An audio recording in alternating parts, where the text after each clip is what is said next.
you ever feel stuck, paralyzed by fear and self-doubt when facing big decisions? Imagine if every obstacle became a stepping stone to your greatest achievements instead.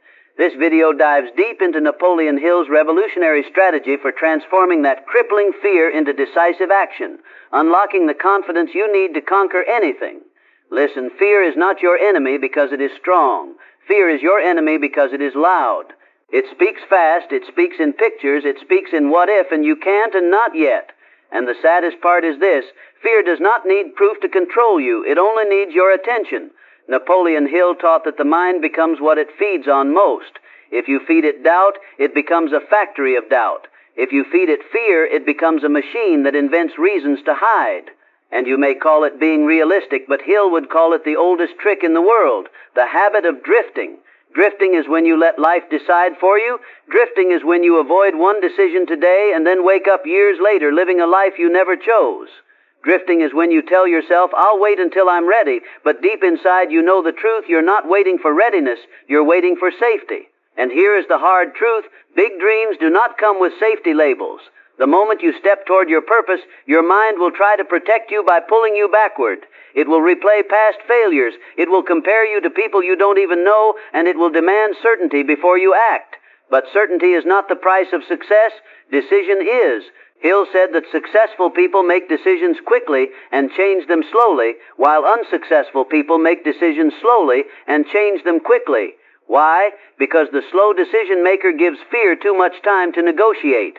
Fear will bring lawyers, witnesses, and fake evidence. It will show you 10 ways you could fail and not one way you could win. And if you keep listening, you will start believing that your best move is no move at all. But staying still is not neutral. It is a decision to remain the same. So today I want you to see fear clearly. Fear is not a sign to stop. Fear is a sign that what you want matters. Fear shows up at the door of every important choice, not to block you forever, but to test if you will obey it. And the moment you stop treating fear like a king and start treating it like a visitor, everything changes. You can feel fear and still walk forward.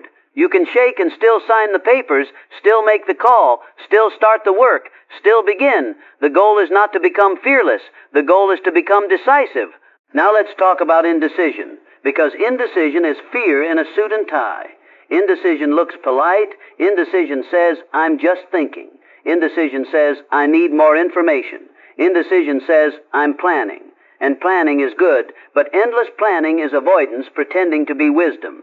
Napoleon Hill warned that indecision is the seed of failure because it kills time, and time is the one resource you can never get back. Indecision steals your power in small ways until you forget what power even feels like. It turns you into a person who watches their own life from the outside. And the mind loves it because indecision feels safe. When you don't choose, you can't be judged. When you don't start, you can't fail. When you don't commit, you can't be disappointed. But listen closely, you also can't win. You can't become the person you were meant to be while your life stays on pause. Hill's strategy for breaking indecision is simple but demanding. Make a decision, then back it with action, and keep backing it until your mind accepts it as your new identity. Most people do the opposite. They wait to feel confident first, then they act. But confidence is not the ticket that lets you board the train. Confidence is what you develop while the train is moving. Confidence is built in the sweat of repetition. Confidence is built in the discomfort of showing up when your feelings are uncertain. So here is your first stepping stone.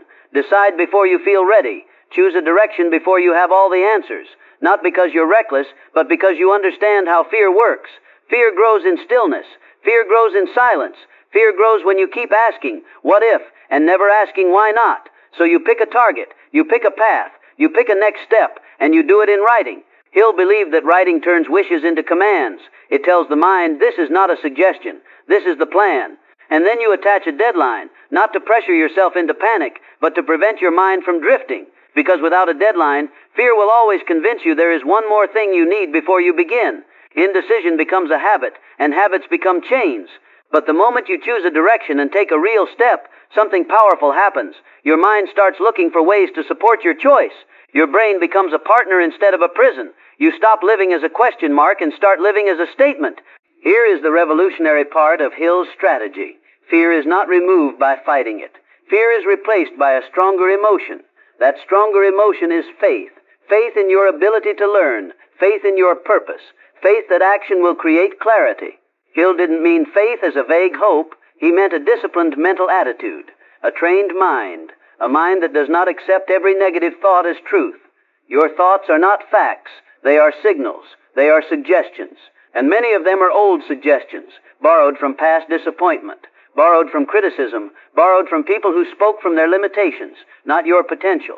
So if you want to conquer fear, you must learn to manage the conversation in your head.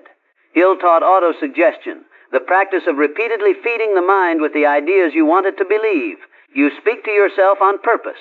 You don't let random fear talk run the show. And this is not fantasy, it is training. It is mental conditioning, like an athlete conditions the body. Every day you tell your mind what you stand for. Every day you remind yourself, I am not controlled by fear.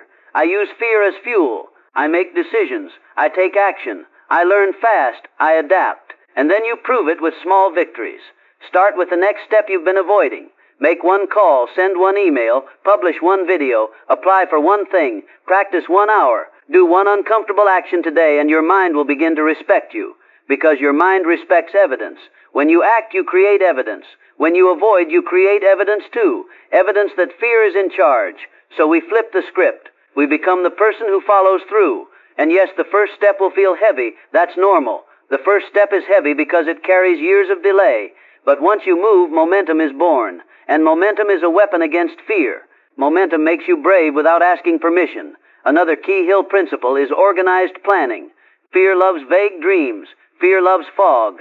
But fear gets weaker when your plan becomes specific. When your next action is clear, fear loses room to invent monsters. So write a simple plan. What is the decision? What is the next step? What is the next step after that? What resources do you need? Who can help you? And if you don't have the resources yet, decide to learn. Decide to ask. Decide to start small. Hill believed that every setback contains the seed of an equivalent advantage. That means the obstacle in front of you is not just a wall. It is a lesson, a direction, a training ground. The obstacle forces you to grow. It forces you to become stronger than your old self. And that is exactly what you came here to do. Now I want to give you a clear way to turn fear into decisive action, starting today. First, name the decision you've been avoiding. Don't hide it. Say it out loud. Fear thrives in secrecy, but it shrinks in clarity. Second, define the cost of indecision.